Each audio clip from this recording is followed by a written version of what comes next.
Ah. So this center, that is what we call the Swadhisthana center, is a center that gives you your future energy, to think of your future, your planning, which gives you energy to bring forth the manifestation of the physical labor or physical exercise or physical work. This poor center has to work for one work, to convert the fat for the use of the brain. Now, if one center which has to do many other things starts doing only one work, all other things are neglected. As a result of that, you develop problems because it has to cater to your liver, to your pancreas, to your kidneys, to your spleen. And once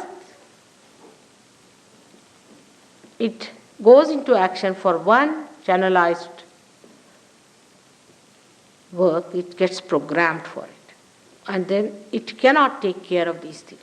That's how you develop a bad liver. You develop a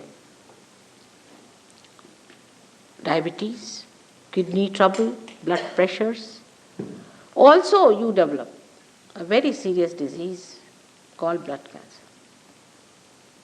Now, Sahaja Yoga can cure all these troubles. It's only physical.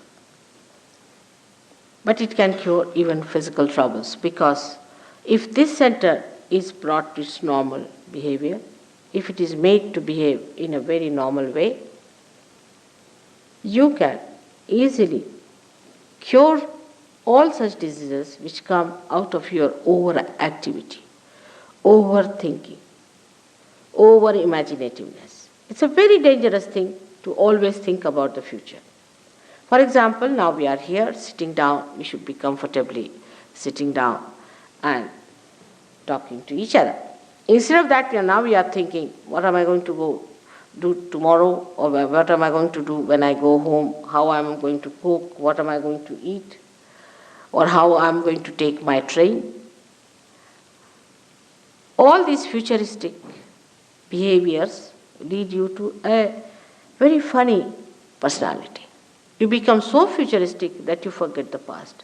I met a gentleman who forgot even his own name.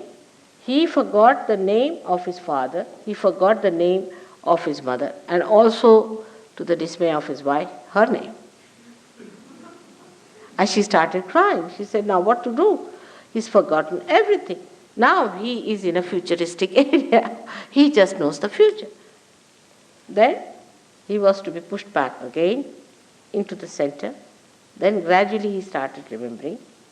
Then he told me that he's chairman of one of the councils of a big district place in India. And he said, he was. He said, no, I am. I said, that's good. That's better. Now you are in that state where you say, I am. So this is what happens. And this is what's going to happen to our societies here, which is very futuristic. So to cut it down, one can try anything. You may try anything. For example, you may show pictures of the past and things like that, but that is not going to bring back the horse. It's running very fast. The only thing that can work it out is the awakening of the Kundalini. When the Kundalini awakens itself, she makes the center enlighten, and the center itself resumes its normal shape, its normal behavior, and its normal condition. Apart from that, it has got a dynamic power or manifestation that this center which looks after our attention becomes enlightened, and our attention becomes enlightened, and the attention which is enlightened becomes dynamic. In the sense now, sitting down here, you can pay attention to anyone. Just pay attention. You don't have to do anything. Just pay attention to that person, and you can find out on your fingertips what's the matter with the person. Thousands of miles he may be. When Nixon was having trouble, suddenly, I don't know, I said, find out about Nixon, how is he? And they said, Ma, he's in a terrible mess. Christ has said, your hands will speak. Thus the time has come. These hands, which look so simple, but they are so intricate and so intricately built that the nerve endings are so microscopic that we cannot understand how much they can tell us, how far they can go. When the awakening takes place, you start feeling the vibrations around you, the all-pervading power which you have never felt before. Through these fingertips which we neglect, we misuse them, we use them for wrong things. These fingertips themselves get enlightened. And you start feeling them. That's what I said, that you have to get your awareness, which is enlightened. It's the awareness which has to manifest. And that's how you start feeling them on your fingers. It's wrong here, it's wrong there. You can see where is the problem. Now all these are related to your centers. These are 5, 6 and 7. 7 on the left and 7 on the right. So this is about your emotional side and this is about your right. About your physical and your rational, or you can say mental side. So you can make out a person how he is by just knowing whether you are getting heat from that person, whether you are getting burning from that person, whether they are getting numb, whether they are becoming heavy. And a rapport is established with the all-pervading power which informs you, get the messages. And the messages are so correct that even if you have 10 children who are realized souls, there are many children these days are born as realized souls. We don't understand children these days, but these days they are great children and they are born today because the time has come. This is the time of judgment time. This is the time of resurrection. This is the time about which people have described in all the scriptures.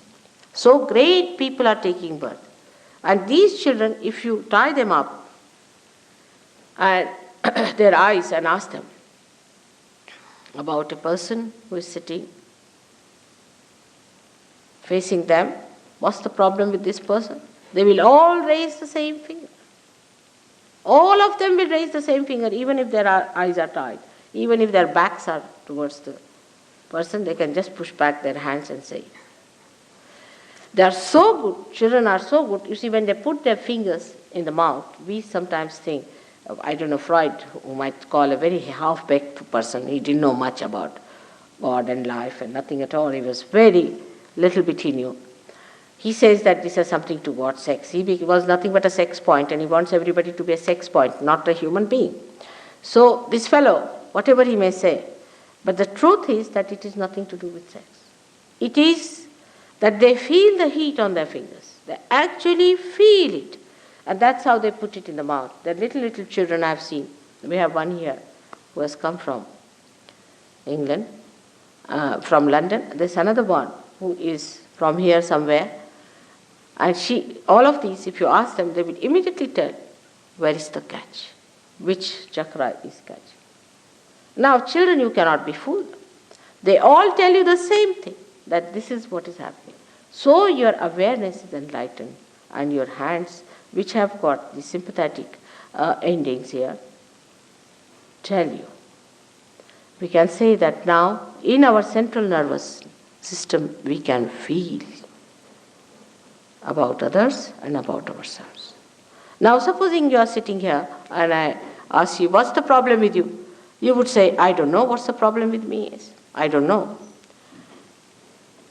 But I may be able to tell you what's the problem is. If you go and see the doctor, he'll say, yes, that's the problem. How do you know? You don't have to go to any examination, for all pathological examination where all your teeth are taken out, eyes are taken out, and by the time you end up, they tell you, you are the healthiest man. You don't have to go to all these horrible things. You don't have to waste any money and try all these frustrating things. Just putting your hands, you will know about